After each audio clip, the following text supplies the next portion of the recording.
बांग्लादेश की राजधानी ढाका में फिर से बवाल मचा हुआ है। टेक्सटाइल इंडस्ट्री के हजारों कर्मचारी सड़कों पर उतर आए हैं, फैक्ट्रियों को आग के हवाले कर रहे हैं और पुलिस से भिड़ंत हो रही। वजह 170 कंपनियों पर ताले और 40,000 से ज्यादा लोगों की नौकरी चली गई। टेक्सटाइल वर्कर जी रोड्स पर आ चुके हैं। बैक्सिमको की 170 कंपनीज बंद हो चुकी है। 32 को हुकूमत ने नीलाम कर दिया और बाकियों को ताला लगा दिया। ये चीज इतनी एग्रेसिव हो चुकी है कि इन वर्कर्स ने साथ वाली फिर परेशानी है आपको।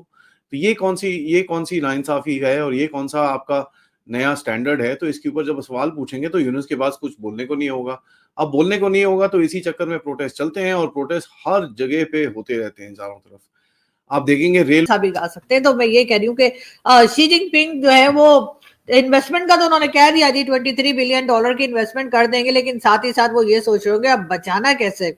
लेकिन खैर हम लोगों ने भी कच्ची गोलियां नहीं खेली। आपको मालूम है कि हम भी कोई ना कोई जुगाड़ लग। क्या बांग्लादेश की टेक्सटाइल इंडस्ट्री का अंत हो गया और इसका भारत पर क्या असर पड़ेगा? आज की इस रिपोर्ट में हम आपको बताएंगे कि कैसे बांग्लादेश की सबसे बड़ी टेक्सटाइल कंपनी बैक्सिमको का पतन हुआ, क्यों वर्कर्स अब सरकार के खिलाफ ही बगावत पर उतर आए हैं और कैसे इसका फायदा। इसके इर्द गिर्द जो ढाका के आसपास है उनको जलाना शुरू कर दिया है और ये इतना बड़ा मैसिव प्रोटेस्ट इस वक्त बांग्लादेश के अंदर हो रहा है कि पुलिस जो है अवाम के ऊपर शेलिंग कर रही है, वाटर कैनन का यूज हो रहा है, टीयर गैस का यूज हो रहा है, ग्रेनेड का इस्तेमाल किया जा रहा है, लेकिन अवाम प्रोटेस्ट हुआ। उसके बाद इनका पोर्ट्स के ऊपर प्रोटेस्ट हुआ। दीज आर मेजर प्रोटेस्ट जिसने बेसिकली इकोनॉमिकली इनको काफी हद तक एक झटका मारा। बैक्सिमको जो सीरीज फैक्ट्रीज है जिसके अंदर सो कॉल्ड 32 फैक्ट्री होनी चाहिए बट एक्चुअली लगाई लेंगे। तो इसलिए शी जिनपिंग जो है वो जितना मर्जी अपना दिमाग खाली कर लें, लेकिन पाकिस्तानियों से आगे नहीं बढ़ पाएंगे। खैर हम आगे न्यूज में बढ़ते हैं और हम आपको ये बताते चलें कि जी इंडोनेशिया के जो प्रेसिडेंट अभी भारत आए थे और आते के साथ ही उन्होंने पर्टिकुलरली जो उन्होंने लोन लिया था स्टेट से वो उनको रीपे नहीं ना करने की वजह से सारे मसले मसाइल बने हैं। हाँ। लेकिन जो आपका स्टांस है मैं मादरत उसको निगेट करूंगा। बांग्लादेश की स्टेट पॉलिसी थी जब 1971 में वो इंडिपेंडेंस उन्होंने ली तो जूट उनका था ना मेजर एक्सपोर्ट था। ठीक हो गया। तो उन्होंने with the passage of time realise किया कि कमिंग डेज में या कमिंग ईयर्स में जूट की इम्पोर्टेंस उतनी नहीं रहेगी, तो उन्होंने पैरेलल जो है ना वो अपनी गवर्नमेंट इंडस्ट्री जो है वो ग्रो किया और इसमें बहुत वो इनोवेशन लेके आए। उन्होंने अपनी वुमेन एम्पावरमेंट की, वोकेशनल ट्रेनिंग की, स्किल डेवलपमेंट की। तो वो सारी चीज़ों को हम निगेट तो नहीं ना कर सकते। और डॉक्टर यूनुस की बात करते चलें तो वो बंगला के ही नहीं पूरी दुनिया में इकोनॉमिक्स में तो उनको बड़ी एक इज्जत और एहतराम से देखा जाता है। उनकी माइक्रो इकोनॉमिक्स जो पॉलिसीज थी उन्होंने मिलियंस ऑफ विमेन को पॉवर्टी से निकाल के वो प्रॉस्पेरिटी में लाए। तो नोबेल प्राइज भी मिला हुआ है जी डॉक्टर यूनुस को, लेकिन उसके बावजूद भी बांग्लादेश के जो क्राइसिस है वो बढ़ते चले जा रहे हैं। इसमें इंडिया पे क्या इफेक्ट पड़ेगा और पाकिस्तान पे क्या पड़ेगा ये भी हमें डिस्कस करना बहुत ज़्यादा ज़रूरी है, क्योंकि अगर पड़ोसी मुल्क के अंदर गुर्बत होती है, जैसे ये स्ट्राइक की बात करें तो इन्होंने पहले जो है आसपास की फैक्ट्रीज में आग लगाना शुरू कर दी, फिर जो है पब्लिक ट्रांसपोर्ट को आग लगाना शुरू कर दिया।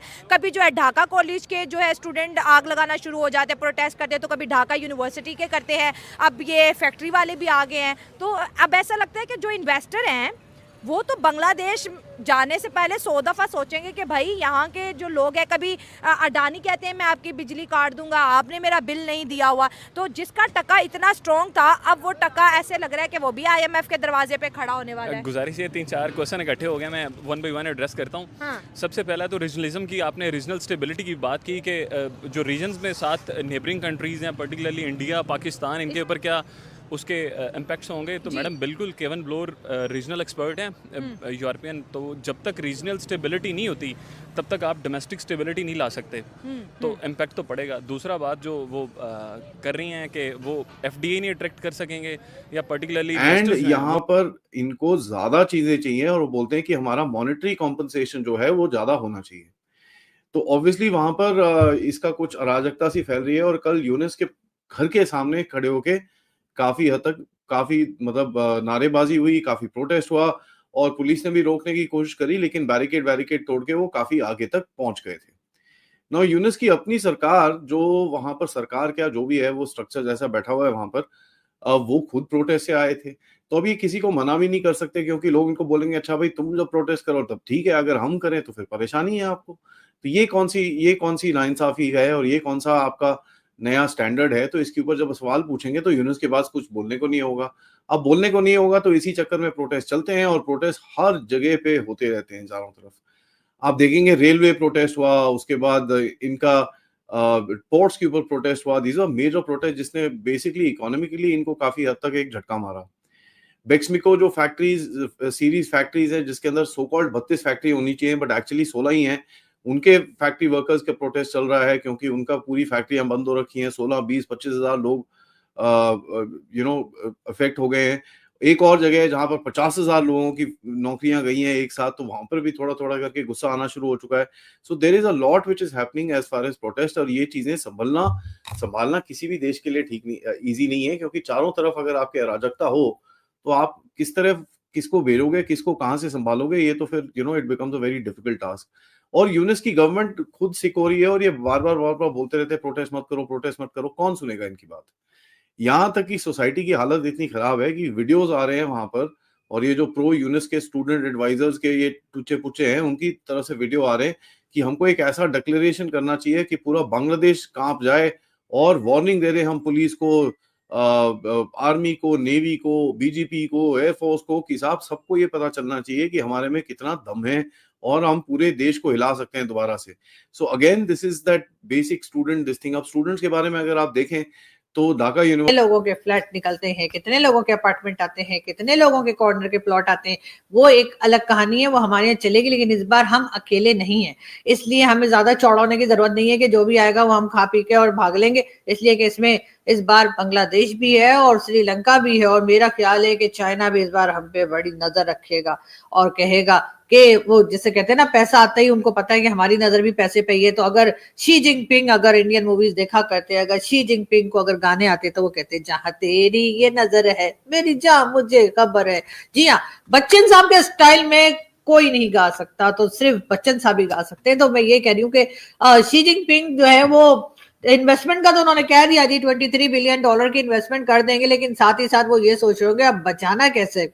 लेकिन खैर, हम लोगों ने भी कच्ची गोलियां नहीं खेली, आपको मालूम है कि हम भी कोई ना कोई जुगाड़ लगा ही लेंगे। तो इसलिए शी जिनपिंग जो है वो जितना मर्जी अपना दिमाग खाली कर लें, लेकिन पाकिस्तानियों से आगे नहीं बढ़ पाएंगे। खैर, हम आगे न्यूज में बढ़ते हैं और हम आपको ये बताते चलें कि जी इंडोनेशिया के जो प्रेसिडेंट अभी भारत आए थे, और आते के साथ ही उन्होंने मोदी जी को जरा इमोशनल कर दिया था कह के कि मेरा डीएनए इंडियन है। जी हाँ, तो उन्होंने कहा दिया कि जी उन्होंने अपना डीएनए चेक करवाया तो पता लगा उनका डीएनए इंडियन है।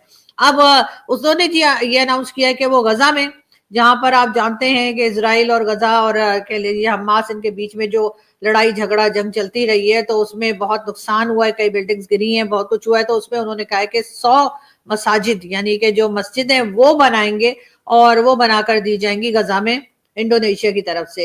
अच्छा होता अगर आप स्कूल, कॉलेज, यूनिवर्सिटीज या हॉस्पिटल बनाने की बात कर देते, या कह देते लाइब्रेरी बना देंगे, कुछ इस किस्म की चीजें बना देते हैं। ठीक है, मस्जिद भी बना दीजिए, लेकिन मेरा ख्याल है मस्जिद 100 मस्जिद बनाएंगे। गजा तो हमने सुना है बहुत बहुत बड़ी जगह नहीं है, लेकिन बहरहाल 100 मस्जिद की जगह 20 मस्जिद बना देते हैं, और बाकी जो है वो स्कूल, कॉलेज, यूनिवर्सिटीज की भी तो जरूरत होगी वहां पर, तो वो बना ली जाती तो ज्यादा बेहतर था। लेकिन खैर, अब तमाम मुल्ला मौलवी मेरे पीछे पड़ जाएंगे, इसको देखो क्या बोल रही है, इसको देखो क्या बोल रही है।